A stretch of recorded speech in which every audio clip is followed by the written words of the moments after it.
Perkenalkan, nama saya Ainaya Desmawati. Di sini saya akan menerangkan tentang sistem file dan directory.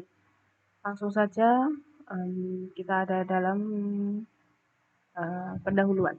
Yang pertama ada definisi sistem file, yang kedua ada definisi directory atau folder, yang ketiga ada peran penting dalam pengorganisasian data.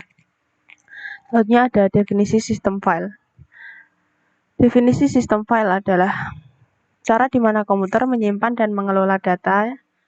Ini mencakup struktur hierarkis untuk menyimpan file dan mendata yang mengidentifikasi file seperti nama, jenis, dan lokasi. Yang kedua ada definisi directory atau folder. Definisi directory atau sering disebut sebagai folder adalah struktur yang digunakan dalam sistem file untuk mengorganisasi dan mengelompokkan file. Directory adalah wadah yang dapat berisi file dan directory lainnya. Peran penting dalam pengorganisasian data. Peran penting dalam pengorganisasian data atau sistem file dan directory memiliki peran kunci dalam pengorganisasian data karena mereka memungkinkan pengguna untuk menyimpan, mencari, dan mengakses file dengan efisien.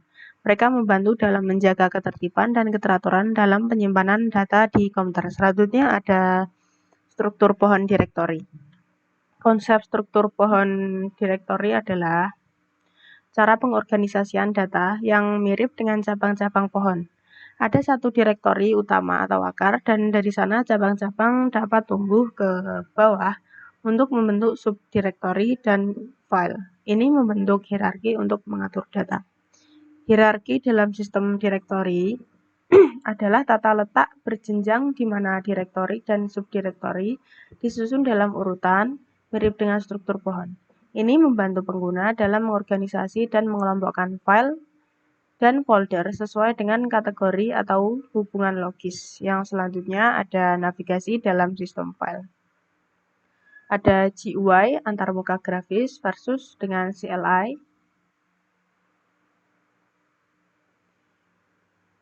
Atau Command Line Interface. GUI atau antarmuka grafis adalah antarmuka yang menggunakan elemen visual seperti icon, jendela, dan tombol untuk berinteraksi dengan komputer. Ini membuat pengguna dapat berinteraksi dengan komputer dengan mudah melalui klik dan drag mouse. CLI atau Command Line Interface adalah antarmuka yang berbasis teks di mana pengguna memberikan perintah dengan mengetikkan teks. Pengguna menggunakan perintah teks untuk menjalankan tugas tertentu. CLI sering digunakan oleh pengembang dan administrator sistem. Contoh navigasi file dan directory. Navigasi GUI. Di lingkungan Windows, Anda dapat membuka file Explorer, mengeklik directory, dan mengklik file untuk membukanya. Di lingkungan Linux, dengan GUI seperti GNOME, Anda dapat menggunakan Nautilus untuk melakukan hal serupa. Navigasi CLI di Linux, Anda dapat membuka terminal dan menggunakan perintah seperti cd untuk berpindah direktori IS, untuk melihat daftar file, dan cat untuk membaca isi file. Di Windows, Command Prompt, Anda dapat menggunakan perintah yang serupa seperti cd, dir, dan type. Operasi pada file adalah serangkaian tindakan yang dapat dilakukan pada berkas atau file dalam sistem komputer. Berikut adalah penjelasan singkat tentang beberapa operasi dasar pada file. Operasi pada file yang pertama, membuat file. Membuat file, proses atau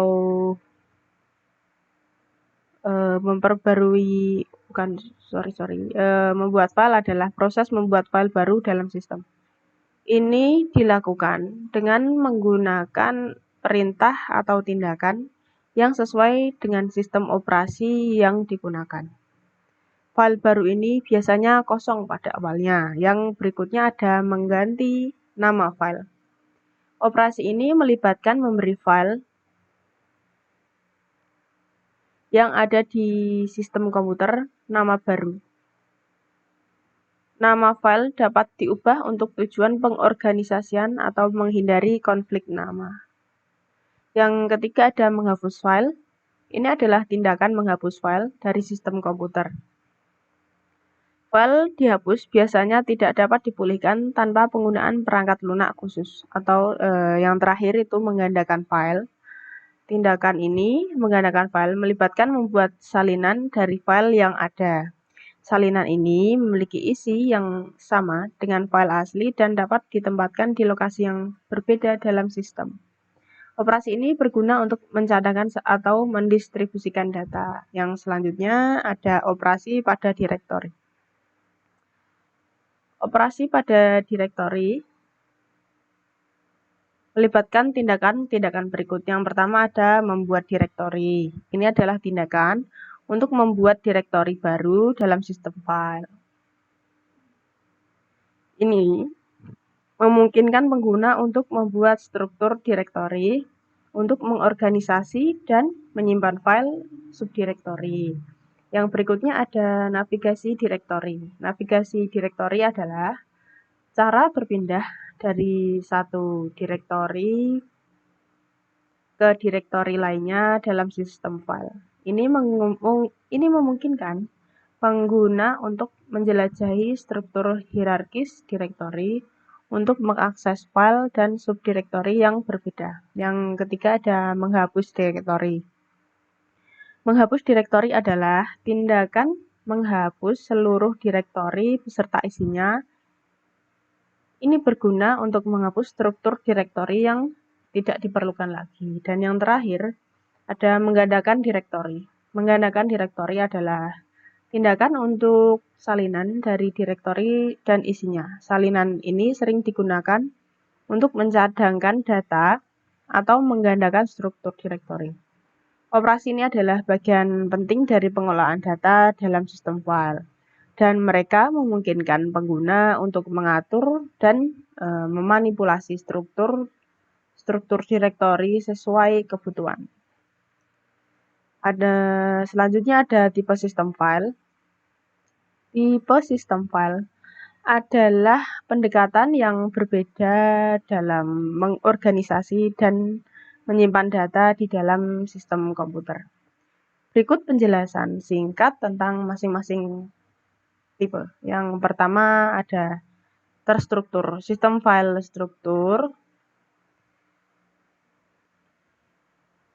Sistem file ini mengatur data dalam struktur yang terorganisasi dengan baik.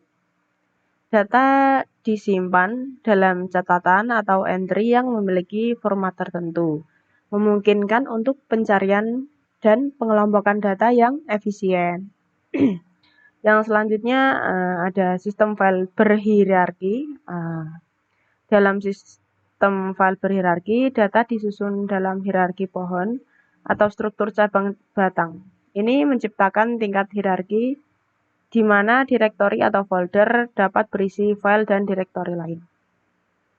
Sistem yang ketiga, sistem file berkas. Sistem file berkas adalah pendekatan yang sederhana di mana data disimpan dalam satu berkas tunggal. Semua data terkait dengan suatu aplikasi atau proyek dapat ada dalam satu berkas. Yang terakhir ada berkas virtual. Sistem file berkas virtual menciptakan ilusi atau abstraksi dari file direktori fisik yang sebenarnya di sistem. Ini memungkinkan penyatuan sumber daya penyimpanan yang berbeda dalam satu tampilan logis. Setiap tipe file memiliki karakteristik dan kegunaan unik yang dapat disesuaikan dengan kebutuhan pengguna dan aplikasi tertentu. Hak akses pada file direktori. Hak akses melibatkan 3 izin utama: baca, tulis, dan jalankan atau read, write, execute. Hak akses pada file dan direktori mengacu pada izin yang diberikan kepada pengguna atau entitas untuk melakukan tindakan tertentu terhadap file atau direktori. Terdapat 3 hak akses utama, yaitu read atau baca, itu izin untuk melihat isi file atau direktori. Yang write atau tulis, izin untuk mengedit, menulis, atau membuat perubahan pada file atau direktori. Yang terakhir ada execute atau jalankan. Izin untuk menjalankan, untuk eksekusi file yang memiliki kode atau perintah eksekusi seperti program. Pengolahan izin pengguna itu ya, izin ini dikontrol oleh pengaturan pengguna untuk mengelola siapa yang dapat melakukan apa terhadap data. Pengelolaan izin pengguna melibatkan pengaturan hak akses yang diberikan kepada individu atau kelompok pengguna. Ini memungkinkan administrator atau pemilik file dan direktori untuk mengontrol siapa yang dapat melakukan tindakan apa terhadap data. Yang terakhir ada pengelolaan izin memastikan bahwa hanya pihak yang sah yang memiliki akses ke data yang sensitif. Berikutnya ada pengelolaan izin pengguna. Pengelolaan izin melibatkan pengaturan hak akses kepada pengguna atau kelompok. Yang ini penting untuk menjaga keamanan dan kerahasiaan data. Selanjutnya, pentingnya pengamanan data. Pengamanan data adalah kunci untuk melindungi integritas dan privasi informasi. Pengaturan hak akses yang dapat mencegah akses ilegal dan perubahan data yang tidak sah. Pengamanan data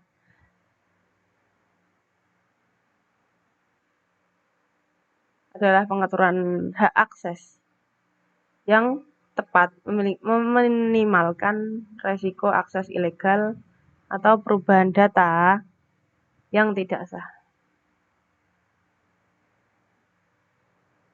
Pelanggaran keamanan data dapat mengakibatkan kerugian finansial, reputasi, atau hukum. Oleh karena itu, penting untuk menjaga data dengan cermat, dengan mengatur hak akses yang sesuai dan mengelola izin pengguna dengan bijak. Kita dapat menjaga data agar tetap aman dan terlindungi. Ini sangat penting dalam penggunaan sistem file dan directory, terutama ketika berurusan dengan informasi sensitif atau penting. Yang selanjutnya ada sistem file dalam sistem operasi. Ini merujuk pada sistem file yang digunakan oleh sistem operasi tertentu untuk mengorganisasi, menyimpan, dan mengelola data. Yang pertama ada NTFS dari Windows. NTFS adalah sistem file yang digunakan oleh Windows. Fitur-fitur termasuk dukungan untuk hak akses lanjutan, jurnal untuk pemulihan data, kompresi, enkripsi, dan partisi dinamis. Strukturnya kuat dan cocok untuk sistem yang rumit. Yang kedua ada X4 Linux. X4 adalah sistem file yang umum digunakan di Linux. Ini dioptimalkan untuk kinerja dan skala besar, mendukung jurnal, alokasi blok yang lebih efisien, dan tahan kesalahan yang baik.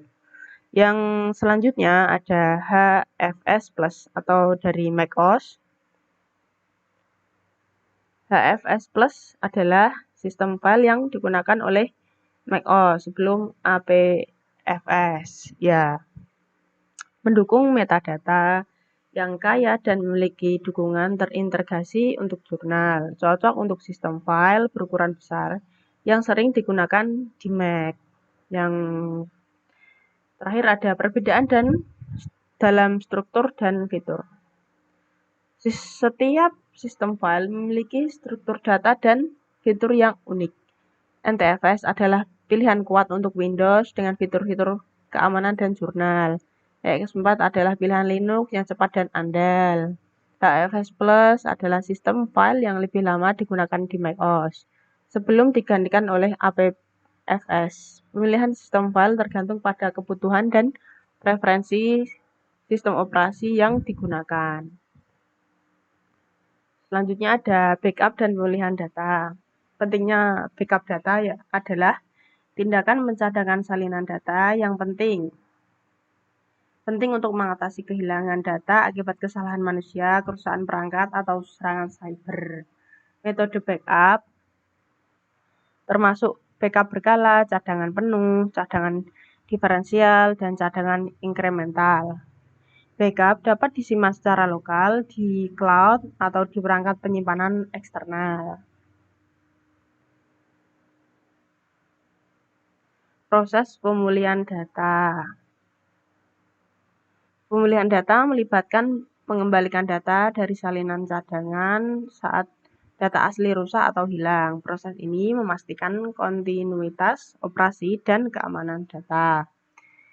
Dari kesimpulan di atas, kita bisa dari pernyataan-pernyataan di atas, kita bisa menyimpulkan bahwa kita telah menjelajahi konsep dasar sistem file dan direktori, hak akses, serta pentingnya pengamanan data. Pemahaman yang baik tentang struktur hak dan akses file, serta praktik backup yang tepat adalah kunci untuk manajemen data yang efisien. Dengan menerapkan prinsip-prinsip ini, kita dapat mengorganisasi, melindungi, dan memulihkan data dengan lebih baik. Menjaga integritas serta ketersediaan informasi yang sangat berharga dalam lingkungan komputasi modern. Sekian, terima kasih dari saya. Wassalamualaikum warahmatullahi wabarakatuh.